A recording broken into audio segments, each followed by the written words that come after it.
O que você faz quando uma igreja crê nas coisas certas sobre Jesus, mas vive como se essas crenças mal fizessem diferença? A primeira carta de Paulo à igreja de Corinto é a resposta pastoral e corajosa de Paulo a uma comunidade cheia de dons espirituais, mas profundamente quebrada na forma como vivia o evangelho. Qual o mundo por trás de 1 aos Coríntios?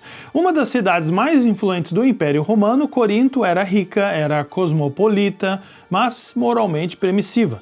Valorizava muito a retórica, o status, a sofisticação filosófica, a liberdade pessoal. Paulo fundou a igreja ali durante sua segunda viagem missionária, mas depois que ele partiu, a comunidade começou a absorver mais os valores de Corinto, da cidade, do que os valores de Cristo. Então chegaram até Paulo alguns relatos de divisões, de escândalos sexuais, de processos judiciais entre irmãos, de caos no culto, de confusão sobre a ressurreição, de orgulho em torno dos dons espirituais. Então, por volta do ano 55, Paulo decide escrever uma carta à igreja. Alguns temas teológicos aparecem na primeira carta aos Coríntios, mas essa carta não é uma teologia sistemática, tá bom? Ela é uma intervenção pastoral. Paulo enfrenta problemas de frente, recentralizando de forma incansável a igreja na cruz de Cristo.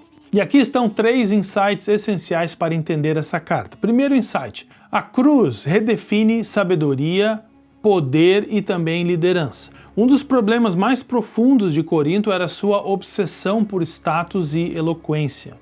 Os membros da igreja estavam começando a se dividir entre partidos diferentes que não existiam, mas eles criaram. Eles começaram a seguir líderes favoritos, Paulo, Apolo, Cefas, como se a igreja fosse uma escola filosófica competindo por prestígio. E Paulo desmonta essa mentalidade apontando para a cruz. Na cultura de Corinto, poder soava como algo impressionante, persuasivo, dominante. Mas a sabedoria de Deus, argumenta o apóstolo, se revela em um Messias crucificado. A cruz conduz à salvação, mas também redefine o significado de sucesso, de autoridade e de maturidade.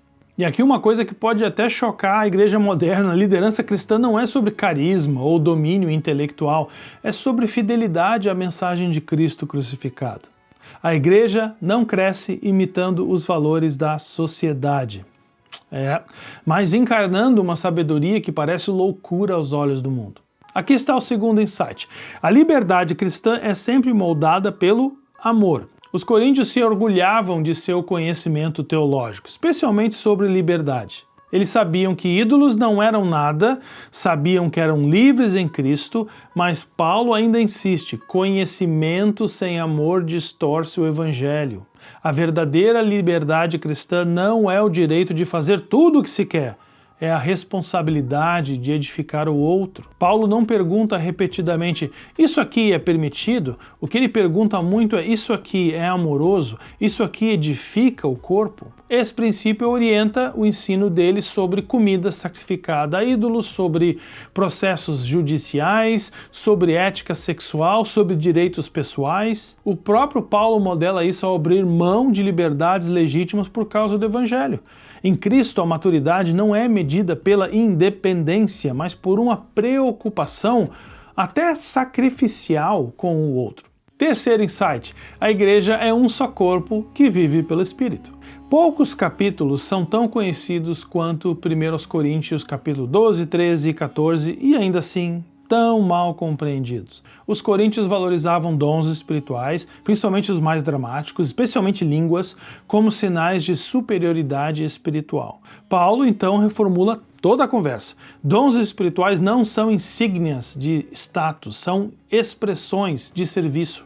Todo crente é necessário. Nenhum dom é autossuficiente. E o amor, não o poder, o amor é a verdadeira medida da espiritualidade. O capítulo 13 ocupa o centro da carta por essa razão muito específica. Sem amor, os dons viram ruído.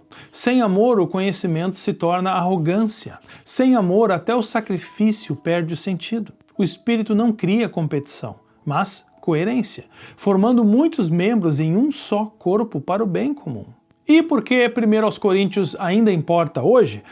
Bom, essa carta fala diretamente a igrejas que lidam com divisões ou disfunções morais, culto a celebridades, confusão sobre liberdade. Ela nos lembra que ortodoxia sem transformação é incompleta e paixão espiritual sem amor é um perigo. Paulo mostra que Deus, por meio do Evangelho, perdoa e salva, mas também reforma comunidades. Deus quer remodelar a maneira como nós pensamos, como tratamos uns aos outros, como adoramos e como usamos os nossos dons. A cruz permanece no centro, chamando continuamente a igreja para longe do orgulho e de volta a um amor em forma de cruz. E aqui está o toque final sobre 1 Coríntios. Se a cruz realmente define a sabedoria de Deus, nossa liberdade e nossa vida comum, então a pergunta que essa carta nos deixa é simples, mas desconcertante. Nossa igreja, a igreja de hoje, se parece mais com Corinto ou com Cristo? Em outras palavras, em um mundo ainda moldado por status, poder, performance, o Evangelho de Cristo apenas foi adicionado às nossas igrejas ou a sabedoria da cruz realmente nos reformou aperfeiçoando quem somos e como amamos uns aos outros?